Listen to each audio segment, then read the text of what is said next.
के लेक्चर में हम करेंगे केमिकल प्रॉपर्टीज ऑफ ग्रुप 1। तो एक बार ये अच्छे से क्लियर हो जाएं, फिर आपको ग्रुप 2 इजीली समझ में आ जाएगा। ठीक है, फिर तो आप खुद भी कर लोगे। So let's start. ग्रुप 1 के एलिमेंट्स कौन कौन से थे हमारे पास? Lithium, sodium, potassium, rubidium, caesium, francium. Clear? These are the elements of group 1। तो अब बच्चे हम इनकी स्टार्ट करते हैं केमिकल प्रॉपर्टीज। तो सबसे पहली प्रॉपर्टी हम डिस्कस करते हैं रिएक्शन विद वाटर। चलो रिएक्शन विद ऑक्सीजन कर लेते हैं पहले। डेफिनेटली हमने मोस्ट रिएक्टिव एलिमेंट्स के साथ इनकी रिएक्शंस स्टडी करनी है, बाकी सबके साथ तो कोई भी नहीं करनी। ठीक है, तो सबसे पहला कौन सा आ जाएगा रिएक्शन विद ऑक्सीजन? डेफिनेटली चाहे वो लिथियम हो, चाहे सोडियम हो, चाहे पोटेशियम हो, चाहे कोई हो, इन सब ने ऑक्सीजन के साथ रिएक्ट करना है और अपने ऑक्साइड्स बनाने हैं, राइट? तो definitely all of them react with oxygen to form their oxides, but जो नेचर ऑफ ऑक्साइड्स है वो डिफरेंट है। फॉर एग्जाम्पल आपका जो लिथियम है वो ये बनाएगा लिथियम मोनोऑक्साइड, जो सोडियम है वो मोस्टली बनाता है सोडियम परऑक्साइड, और जो पोटेशियम है वो बनाता है पोटेशियम सुपर ऑक्साइड। ठीक है, तो रिएक्शन तो करते हैं विद ऑक्सीजन, अपने ऑक्साइड्स फॉर्म करते हैं, और अगर इनके ऑक्साइड्स वाटर के साथ कंबाइन कर जाएं, है ना, तो ये हाइड्रोक्साइड्स बना लेंगे इमिडिएटली।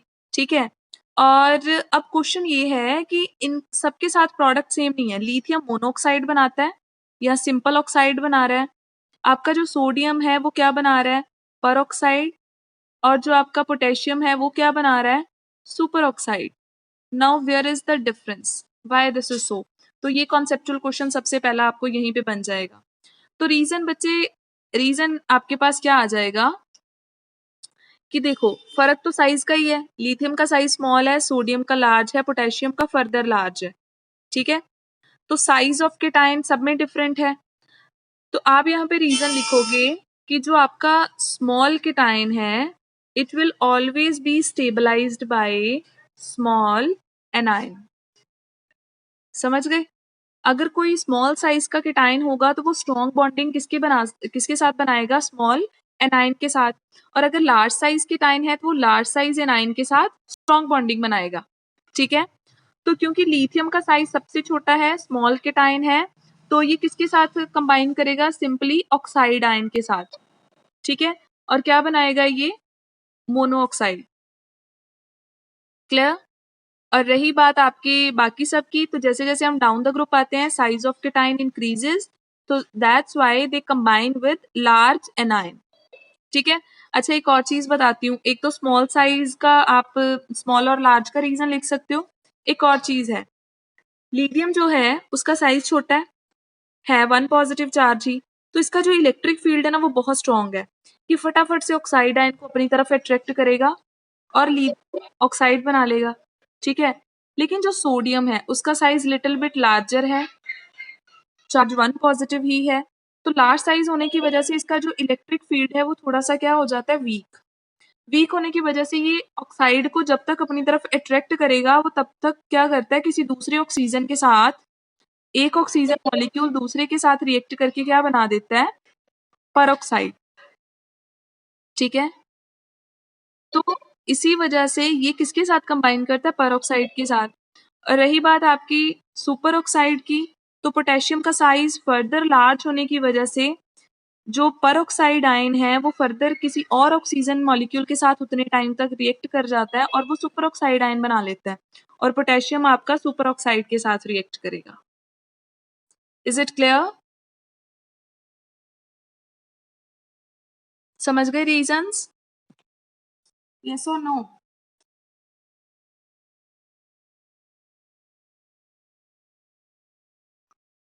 यस और नो? समझ रही हो बेटा क्या बता रही हूँ मैं? Yes ma'am. ठीक है, तो एक तो स्मॉल और लार्ज का रीजन लिख देना, और आप ये लिख सकते हो कि पोटेशियम का इतना जो इलेक्ट्रिक फील्ड है वो स्ट्रॉन्ग नहीं है, जिसकी वजह से वो क्या करता है? वो ऑक्साइड से ना रिएक्ट करने की बजाय पर ऑक्साइड से नहीं सुपर ऑक्साइड से रिएक्ट करता है। ठीक है, क्योंकि ऑक्सीजन मॉलिक्यूल फर्दर और ऑक्सीजन मॉलिक्यूल को अपने अंदर अटैच करता जाएगा और एज ए रिजल्ट एक बड़ा लार्ज साइज जो है ऑक्साइड बन जाएगा, जिसको आप सुपर ऑक्साइड बोलते हो। क्लियर? तो ये तो हो गया बेटा ऑक्सीजन के साथ रिएक्शन। अब हम बात करते हैं किसके साथ रिएक्शन की बात करेंगे, रिएक्शन विद वाटर। ठीक है, अब वाटर के साथ ये कैसे रिएक्ट करते हैं, इनमें से जब भी कोई वाटर के साथ रिएक्ट करेगा तो क्या बनेगा, डेफिनेटली लिथियम हाइड्रोक्साइड ही बनेगा। क्लियर? और साथ में क्या प्रोडक्ट आएगा बेटा, कौन सा प्रोडक्ट आएगा,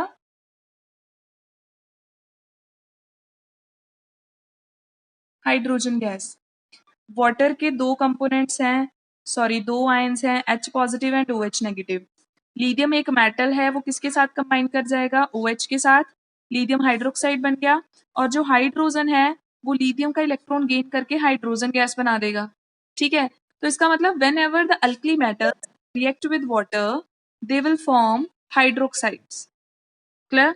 तो सिमिलरली सोडियम भी करेगा, सिमिलरली पोटेशियम भी सेम। ओके, अब यहां से क्वेश्चन क्या आता है, जब आप डाउन द ग्रुप मूव कर रहे हो तो रिएक्टिविटी क्या करनी चाहिए, इंक्रीज या decrease? As we move down the group water के साथ ये इजीली रिएक्ट करेंगे या प्रॉब्लम हो जाएगी? हाँ जी बेटा।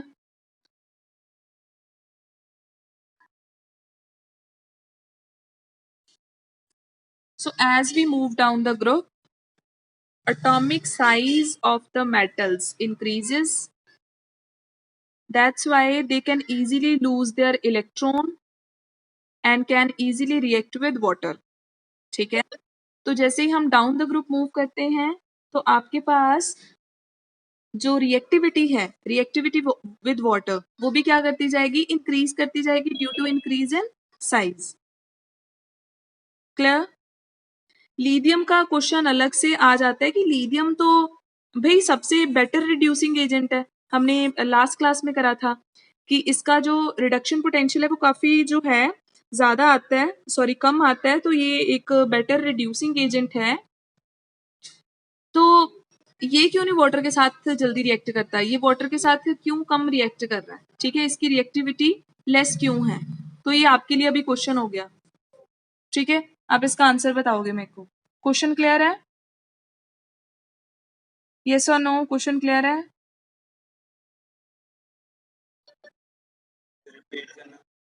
as we move down as we move down the group, atomic size increases, so it will be easy to remove their electron। और लिथियम से लेके सोडियम पोटेशियम तक जब भी हम आते हैं, वाटर के साथ जो रिएक्टिविटी है वो कंटिन्यूसली इंक्रीज करती है, लेकिन बिकॉज आपका जो लिथियम है वो बेटर रिड्यूसिंग एजेंट है, तो वाटर के साथ उसकी जो रिएक्शन है वो सबसे क्या होनी चाहिए थी, हाईली रिएक्टिव, हाईली विग्रस होनी चाहिए थी, लेकिन ऐसा नहीं है। वाई दिस इज सो? समझ रहे हो? लिथियम वाटर के साथ रिएक्ट नहीं कर रहा, बहुत कम रिएक्टिविटी शो कर रहा है, जबकि इसकी रिएक्टिविटी सबसे ज्यादा होनी चाहिए थी, because it is a stronger reducing agent. So what is the reason behind? Clear हो गया अब क्वेश्चन? हाँ जी बेटा, पता चल गया? Okay good. अब वाटर के साथ इनकी रिएक्शंस हमने कर ली है ना, हाइड्रोजन के साथ कर ली। अब मैं थर्ड बता रही हूँ। अब हम डिस्कस कर रहे हैं रिएक्शन विथ हैलोजेंस। ठीक है, हैलोजेंस के साथ कैसे रिएक्ट करेंगे, आपको पता ही, एग्जांपल सबसे बेस्ट, सोडियम क्लोरीन के साथ रिएक्ट करके सोडियम क्लोराइड बना देता है ना। सिमिलरली लिथियम क्लोराइड भी एग्जिस्ट करता है। ओके, सिमिलरली पोटेशियम भी करेगा। Okay, is it clear? तो सबके सब हैलोजेंस के साथ रिएक्ट करके अपने हैलाइड्स बनाते हैं। अब जरूरी नहीं है ये क्लोराइड के साथ रिएक्ट करेंगे, ये फ्लोराइड के साथ भी रिएक्ट कर सकते हैं, है ना, फ्लोराइड भी बना सकते हैं, ये लोग अपना अपना ब्रोमाइड भी बना सकते हैं। Is it clear? So whenever these alkali metals react with halogens, they will form their halides। ठीक है, अब इन halides में से क्वेश्चन क्या बनेगा, अब मेरे को ये बताओ, halides आयनिक बनेंगे या फिर कोवेलेंट? जल्दी से, क्या नेचर होगा?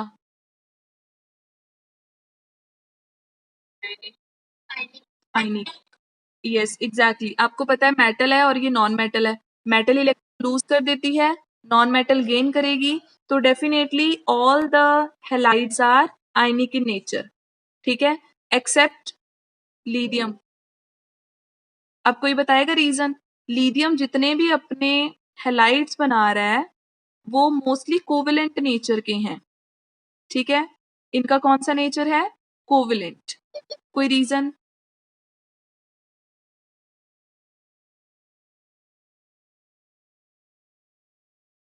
आयनिक बॉन्ड में कोवेलेंट कैरेक्टर कब आता है?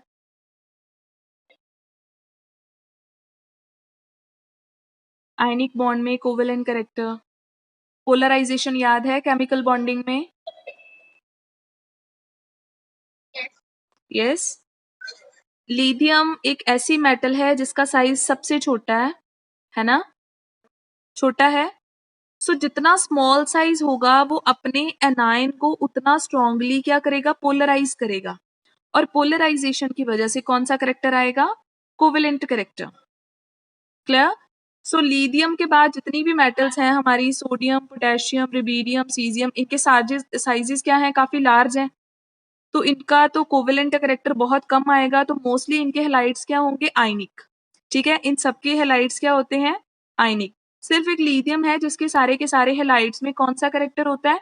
Covalent, and this is because lithium is small in size, it will polarize the halide ion, that's why covalent character will be induced in the ionic bond. Clear? Yes dear, clear हो गया?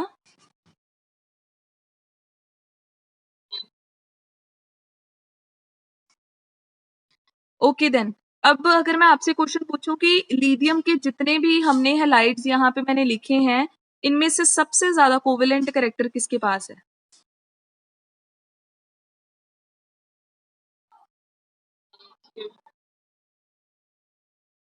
वो तो हो गया ना कि हमने lithium का बाकी मेटल्स के साथ कंपेयर कर दिया, बाकी मेटल्स आयनिक बना रही हैं और लिथियम कौन से कंपाउंड बना रही है? कोवेलेंट।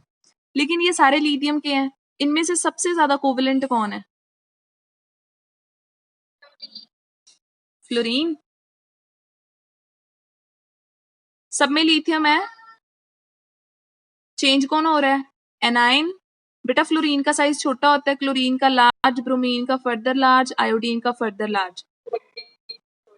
अब फजान रूल याद आया, एनाइन का साइज क्या होना चाहिए? लार्जर। जितना एनाइन का साइज लार्जर होगा, ठीक है, उतना इजीली उसको पोलराइज किया जा सकता है और कोवेलेंट कैरेक्टर उतना ही ज्यादा आएगा। So we can say that lithium iodide is most covalent among all the halides. Clear? Clear हो गया? ठीक है, तो हैलोजेंस के साथ बस आपको क्वेश्चन कहाँ से बन सकते हैं? कंपैरिजन में आयनिक और कोवेलेंट का, ठीक है। अब अगर मैं यहाँ पे ये लिख दूं, अब इनमें से कौन ज्यादा कोवेलेंट है? Which one will be more covalent? जल्दी बताओ।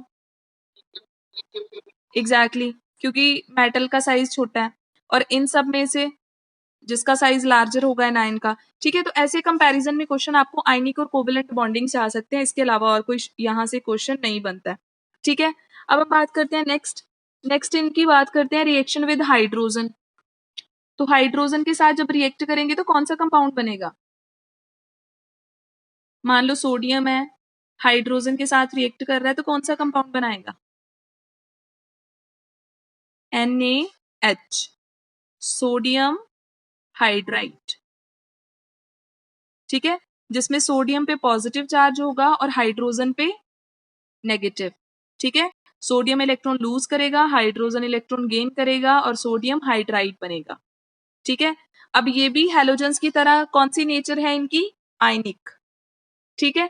ये भी मोस्टली क्या होते हैं? आयनिक इन नेचर, लेकिन वही लिथियम वाले कंपाउंड्स आपको कोवेलेंट नेचर के मिलेंगे। क्लियर बेटा? समझ में आ गया इतना? आज बोल नहीं रहे, तुम लोग रिस्पॉन्ड नहीं कर रहे, क्या बात है?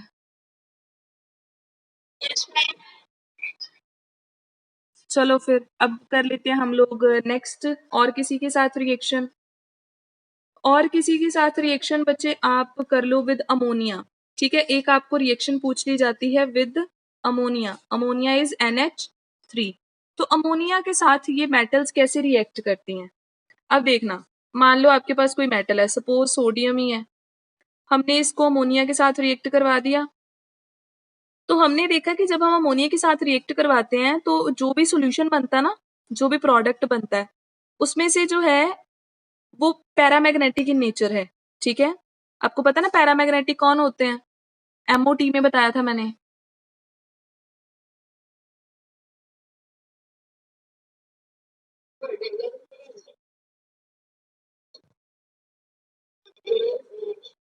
जो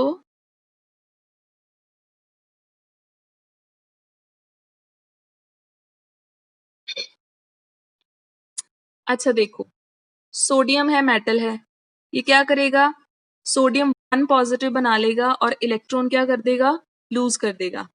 अब होता क्या है कि ये जो सोडियम 1 पॉजिटिव है, ये भी क्या करता है, कुछ अमोनिया के साथ कंबाइन कर जाता है। ये अमोनिया मॉलिक्यूल्स के साथ कंबाइन कर जाता है और क्या बना लेता है? कॉम्प्लेक्स बना लेता है एक। और सिमिलरली जो इलेक्ट्रॉन है वो भी क्या करेगा? अमोनिया के साथ कंबाइन करके क्या बना लेता है? कॉम्प्लेक्स बना लेता है।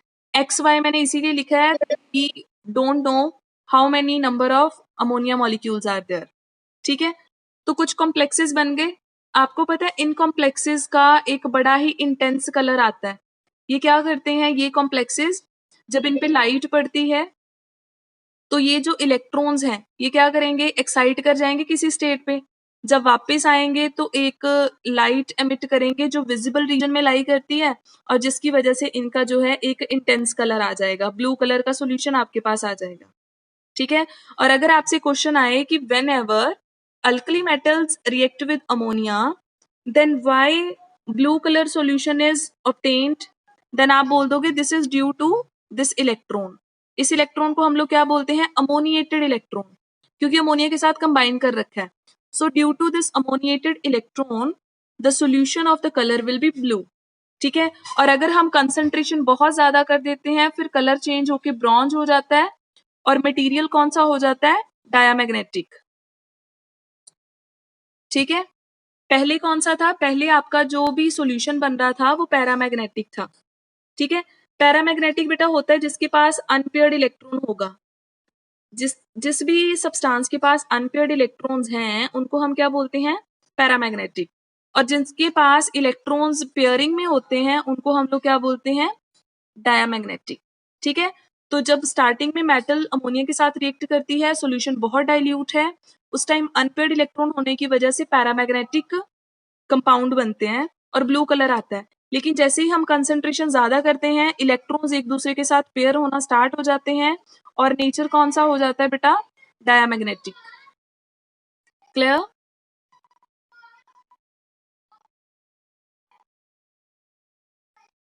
यस और नो? अमोनिया के साथ क्लियर हो गया? Okay good. ठीक है, अब एक क्वेश्चन मैं आपको बताना भूल गई यहाँ पे, वाटर के साथ एक चीज मैं पूछना भूल गई। सबके सब हाइड्रोक्साइड बना रहे हैं। सपोज मैं आपसे ये पूछ लूं कि लिथियम, सोडियम, पोटेशियम, रुबिडियम, इनमें से कौन सा हाइड्रोक्साइड है जो बेसिक है, मोर बेसिक? आपको पता ना, जिसके पास भी OH नेगेटिव आयन होता है उसको हम क्या बोल देते हैं? It can act as a base. कर सकता है ना एक्ट एज अ बेस। तो सबके सब हाइड्रोक्साइड बना सकते हैं, सारी मेटल्स बेस बना सकती हैं। तो स्ट्रॉन्ग बेस किसका होगा ये बताओ?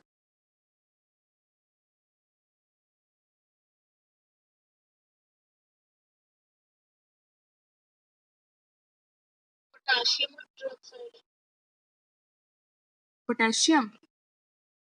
अब बच्चे देखो, अगर मैं आपको बताना चाहूँ बेसिक करेक्टर तो देखना जरा, लीडियम का साइज छोटा है, हाइड्रोक्साइड आयन का ये रहा। अगर मैं रुबीडियम की बात करूं तो उसका साइज इतना लार्ज है और हाइड्रोक्साइड तो वही है। अब मेरे को बताओ स्ट्रॉन्ग बॉन्ड किसमें है?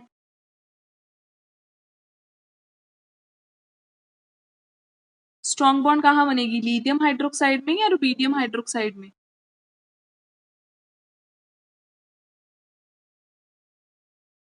ये दोनों ऑलमोस्ट सेम साइज के है ना, इनमें जो बॉन्ड है वो स्ट्रॉन्ग बनता है। जैसे ही एटम का साइज लार्ज हो जाता है तो इनके न्यूक्लियस में डिस्टेंस बड़ा ज्यादा हो जाता है, जिसकी वजह से बॉन्ड क्या बन जाती है, वीक।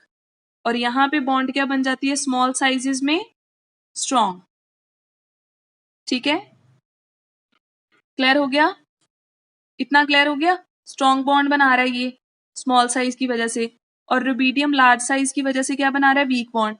अब मान लो मैंने इस बॉन्ड को ब्रेक करना है तो इजीली ब्रेक हो जाएगी, और रुबीडियम फटाफट से क्या करेगा, अपना OH नेगेटिव आयन रिलीज कर देगा। सो जो अपना OH negative ion easily release कर सकते हैं वो क्या होते हैं, मोर बेसिक। और जिनका हाइड्रोक्साइड आयन इतना इजीली नहीं रिमूव हो सकता वो क्या होते हैं, less basic. Is it clear? बेटा बेस तो वही है ना जो अपना OH रिलीज कर देगा। ठीक है, सो जैसे ही हम डाउन द ग्रुप मूव करते हैं साइज इंक्रीज कर रहा है, और OH के साथ जो बॉन्डिंग है वो कॉन्टिन्यूसली क्या होती जा रही है, वीक। बॉन्डिंग वीक होगी तो OH इजीली रिलीज होता जाएगा और बेसिक करेक्टर आपका इंक्रीज हो जाएगा। Is it clear?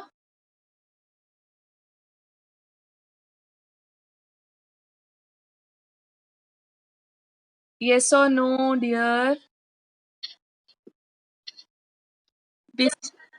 ठीक है, तो ये जो क्वेश्चन मैंने बताए हैं ना, ऑक्सीजन ऑक्सीजन के साथ जब ये रिएक्ट करते हैं तो ऑक्साइड क्यों बनता है, परऑक्साइड क्यों बनता है, सुपर ऑक्साइड क्यों बनता है, ये क्वेश्चन हो गया आपका कंसेप्चुअल। यहाँ पे अगर ये सब के सब हाइड्रोक्साइड बना रहे हैं तो लिथियम की रिएक्टिविटी सबसे कम क्यों आ रही है।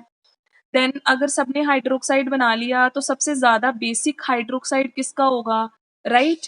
देन आफ्टर दैट हैलोजेंस के साथ जब रिएक्ट करते हैं तो कौन कोवेलेंट है कौन आयनिक है, इन सब में से सबसे ज्यादा कोवेलेंट कौन है, सबसे ज्यादा आयनिक कौन है। ठीक है, तो ऐसे क्वेश्चंस करके आपसे कॉन्सेप्चुअल जो है वो पूछे जाते हैं, राइट। अब मैं एक क्वेश्चन और पूछ रही हूँ आपसे। अ, अच्छा, अगर मैं NaCl की बात करूं, ये वाटर में सॉल्युबल है?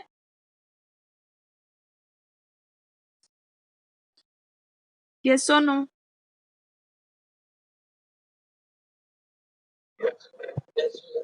आपको पता है नमक बड़ा इजीली वाटर में डिसॉल्व हो जाता है ना। और इसके पीछे रीजन क्या है, रीजन ये है कि आपका जो सॉल्ट है ये आयनिक नेचर का है और वाटर जो है वो आपका पोलर है। तो जो पोलर जैसे वाटर है, वाटर क्या करता है, आयनिक सॉलिड्स को अपने अंदर बड़ा इजीली डिसॉल्व कर लेता है। ठीक है, अब मैं क्वेश्चन आपके पास कर रही हूं कि जो लिथियम फ्लोराइड है इसकी वाटर में सॉल्युबिलिटी बहुत कम है, लो सॉल्युबिलिटी, वाई? ये क्वेश्चन आना आपको एज इट इज ऐसे कि why lithium chloride is less soluble in water, तो क्या रीजन लिखोगे? अच्छा चलो, आप रीजन नहीं लिख सकते हो। अब मैं आपको बताती हूँ कि जब कोई चीज वाटर में डिसॉल्व होती है तो क्या होता है। ये रहा हमारा वाटर, हमने इसमें डाल दिया NaCl। जैसे ही ये वाटर में जाएगा सबसे पहला काम इसने क्या करना है, सबसे पहले इसने ब्रेक डाउन हो जाना है किसमें, Na पॉजिटिव में और Cl नेगेटिव में। क्लियर?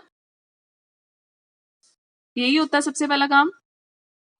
और आपको पता है जब किसी आयनिक सॉलिड को हमने ब्रेक करना हो तो जो एनर्जी हमें रिक्वायर्ड होती है उसको क्या बोलते हैं,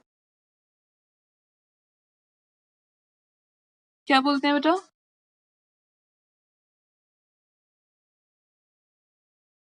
नहीं यार, लैटिस एंथैल्पी आई याद कुछ, समझे या नहीं? आज आप लोग रिस्पॉन्ड नहीं कर रहे हो। सोडियम क्लोराइड जब वाटर में डिसॉल्व होगा तो सबसे पहले वो अपने आयंस में ब्रेक डाउन हो जाएगा, sodium positive and Cl negative में, और इसके लिए जितनी एनर्जी लगेगी उसको हम क्या कहते हैं, लैटिस एंथैल्पी।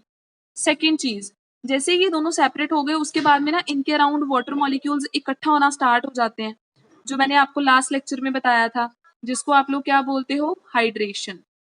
और उसके टाइम पे जो एनर्जी रिलीज होती है उसको क्या बोलते हैं हम लोग, हाइड्रेशन एंथैल्पी। That's it. जब भी कोई सॉल्ट वाटर में डिसॉल्व होता है पहले तो वो ब्रेक डाउन हो जाता है, उसके लिए लैटिस एंथैल्पी चाहिए, बाद में वो वाटर मॉलिक्यूल के साथ कंबाइन कर जाता है और एनर्जी को क्या बोलते हैं, हाइड्रेशन एंथैल्पी। अब जिनको ये दोनों फैक्टर सूट कर रहे होंगे वो वाटर में डिसॉल्व हो जाएंगे, और जिनको ये फैक्टर सूट नहीं करेंगे वो नहीं होंगे।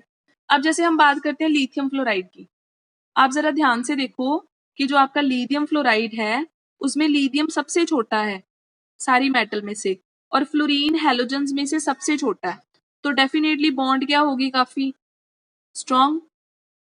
अगर बॉन्ड स्ट्रॉन्ग होगी तो इसका मतलब इसकी लैटिस एंथैल्पी बहुत हाई होनी है, ठीक है, इसको तोड़ने के लिए बड़ी ज्यादा एनर्जी चाहिए, ठीक है। तो रीजन क्या है, why it is not soluble in water या why it is less soluble in water, because it requires a large amount of lattice enthalpy, right, so that's why it is less soluble in water। अगर ये break down ही नहीं होगा तो dissolve कहां से होगा, ठीक है, तो ब्रेक डाउन करने के लिए एनर्जी बड़ी ज्यादा चाहिए, तो फर्स्ट स्टेप में ही प्रॉब्लम आ गई, ठीक है। और साइज छोटा है, हाइड्रेशन एंथैल्पी काफी ज्यादा है, लेकिन हाइड्रेशन एंथैल्पी लैटिस एंथैल्पी को ओवरकम थोड़ा कम कर पा रही है। It's clear. अब सेकंड क्वेश्चन का आंसर ना मेरे को आपसे चाहिए, caesium iodide again less soluble, क्या रीजन लिख के आओगे,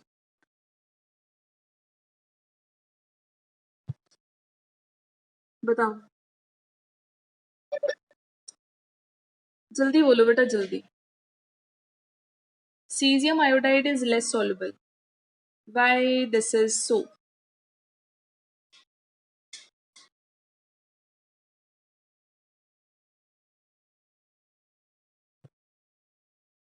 किसी को भी नहीं पता है?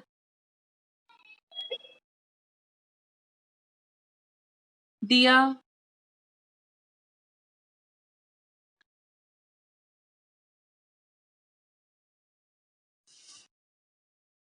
क्या लगता है आपको इसके फर्स्ट स्टेप में कोई प्रॉब्लम आएगी लैटिस एंथैल्पी में? सीजियम बहुत बड़ी मेटल है एक, और आयोडीन भी सबसे बड़ा वाला हैलोजन है ना? तो अगर ये दोनों इतने लार्ज साइज के होंगे तो बॉन्ड डेफिनेटली क्या बनेगी, वीक। इसका मतलब ब्रेकडाउन बड़ी इजीली से इनकी बॉन्ड हो जानी है, तो लैटिस एंथैल्पी तो काफी कम है, तो इसके साथ तो कोई इशू नहीं है। प्रॉब्लम आएगी बेटा सेकंड स्टेप में। सेकंड स्टेप क्या है, हाइड्रेशन एंथैल्पी। तो लार्ज साइज की वजह से हाइड्रेशन एंथैल्पी इनकी काफी कम है। इतनी कम हाइड्रेशन एंथैल्पी होने की वजह से इनकी जो वाटर में सॉल्युबिलिटी है वो क्वाइट लेस है। नाउ इट्स क्लियर कि आप वाटर में सॉल्युबिलिटी किन दो फैक्टर्स पे डिसाइड कर सकते हो।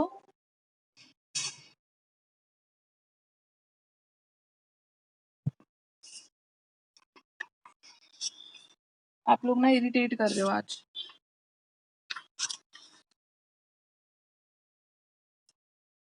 ओके देन, एक चीज और बता दूं कि ये लोग अपने कार्बोनेट्स भी बनाते हैं, लिथियम कार्बोनेट हो गया, सोडियम कार्बोनेट हो गया, ठीक है, पोटेशियम कार्बोनेट हो गया, but all the carbonates are stable.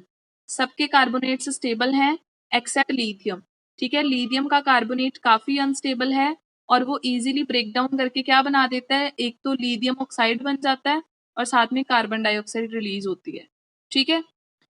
तो सबसे पहली बात यहाँ पे एक चीज ध्यान में रखना कि एनोमलस बिहेवियर, ठीक है, what do you mean by anomalous behaviour? जो आपके ग्रुप का फर्स्ट एलिमेंट है, ठीक है, जो आपके पूरे यहाँ पे ये जो आपका ग्रुप 1 है, lithium, sodium, potassium, rubidium, caesium, lithium इसमें सबसे ऊपर आ रहा है ना? और आपको पता है लिथियम सबसे डिफरेंट बिहेवियर शो कर रहा है। जैसे बाकी सारे आयनिक कंपाउंड बना रहे हैं, लिथियम कोवेलेंट बना रहा है। बाकी के कार्बोनेट्स अच्छे खासे स्टेबल हैं, लिथियम के क्या है, अनस्टेबल है, टूट जाता है। बाकी सारे अपने परऑक्साइड या सुपर ऑक्साइड बना रहे हैं, ये अकेला मोनोऑक्साइड बना रहा है। तो इसका मतलब लिथियम जो है वो फर्स्ट एलिमेंट है, और फर्स्ट एलिमेंट हमेशा बाकी एलिमेंट से डिफरेंट बिहेवियर शो करता है। इसको आप लोग क्या बोलते हो, anomalous behaviour. This is anomalous behaviour of lithium. और आपसे क्वेश्चन क्या आएगा, क्वेश्चन आएगा कि रीजन बताओ कि लिथियम एनोमलस प्रॉपर्टीज क्यों शो करता है। सो रीजन क्या लिखोगे, सबसे पहला इसका रीजन आएगा बेटा स्मॉल साइज। लिथियम का साइज सबसे स्मॉल है, that's why it is showing anomalous behaviour. Second, large ionisation enthalpy. इसकी आयोनाइजेशन एंथैल्पी बहुत लार्ज है, तो इसकी वजह से भी प्रॉब्लम हो रही है। इसकी इलेक्ट्रोनेगेटिविटी बाकी मेटल्स के कंपैरेटिवली काफी ज्यादा है, इलेक्ट्रोनेगेटिविटी ज्यादा है, इसलिए थोड़ा सा इशू क्रिएट हो रहा है। और main absence of D orbitals. Lithium अकेली एक मेटल है सारी मेटल्स में से, पूरे ग्रुप 1 में से, जिसके पास डी ऑर्बिटल नहीं है। ठीक है, क्योंकि लिथियम की कॉन्फ़िगरेशन क्या होती है बच्चे, 1s2 2s1। सबसे लास्ट इलेक्ट्रॉन कहाँ पे गया, सेकेंड शेल में। और आपको पता है 2s का सिर्फ 2s होता है, 2p होता है, 2d नहीं होता। क्लियर? तो एब्सेंस की वजह से बाकी सबके पास है डी ऑर्बिटल्स, इस अकेले के पास डी ऑर्बिटल नहीं है। सो इन सारे रीजंस की वजह से जो लिथियम है वो एनोमलस बिहेवियर शो करता है। क्लियर? ठीक है, और बाद में आपसे ये भी क्वेश्चन आ सकता है कि एनोमलस बिहेवियर बताओ। ठीक है, कि कहाँ पे एनोमलस आ रहा है, तो वो आपने बड़ी सारी चीजें कर ली। इसका कार्बोनेट अनस्टेबल है, बाकी सबका कार्बोनेट स्टेबल है, बाकी सब आयनिक कंपाउंड्स बनाते हैं, ये अकेला क्या बनाता है, कोवेलेंट कंपाउंड्स। उसके बाद में बाकी सबकी रिएक्टिविटी काफी अच्छी है ना, इवन वाटर के साथ। इस अकेले की रिएक्टिविटी काफी कम आ रही है, ये सबसे स्ट्रॉन्ग रिड्यूसिंग एजेंट है बाकी सबसे। देन और कहाँ पे डिफरेंट करा आपने, हाँ ये काफी हार्ड है, इसका मेल्टिंग बॉइलिंग पॉइंट भी काफी ज्यादा आ रहा है। ठीक है, ये हाइड्रेशन भी सबसे ज्यादा करता है, इसकी सॉल्ट क्या होते हैं, हाइड्रेटेड। स्मॉल साइज की हाइड्रेशन ज्यादा होती है ना, तो इसकी हाइड्रेशन भी ज्यादा है बाकियों की कंपैरेटिवली। ये अकेला मोनोऑक्साइड बनाता है, बाकी सारे परऑक्साइड सुपर ऑक्साइड बनाते हैं। सो ये सारी प्रॉपर्टीज आप मेंशन कर सकते हो कि लिथियम डिफरेंट है। ठीक है बेटा,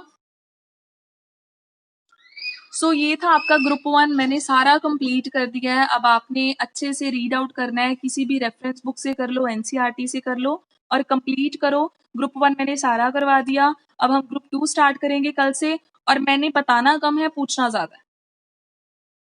रीजन, क्योंकि सारी प्रॉपर्टीज पैरेलल चलने वाली हैं, जो यहाँ पे हुआ वहीं उधर होने वाला है। ठीक है, ओके, चलो ठीक है, अभी फिर मैं क्लास ओवर कर रही हूँ और कल एक छोटा सा टॉपिक और बताऊंगी, डायगोनल रिलेशनशिप। तो इसके बारे में पढ़ के रखना, फिर हम डिस्कस करेंगे। Okay, okay dear.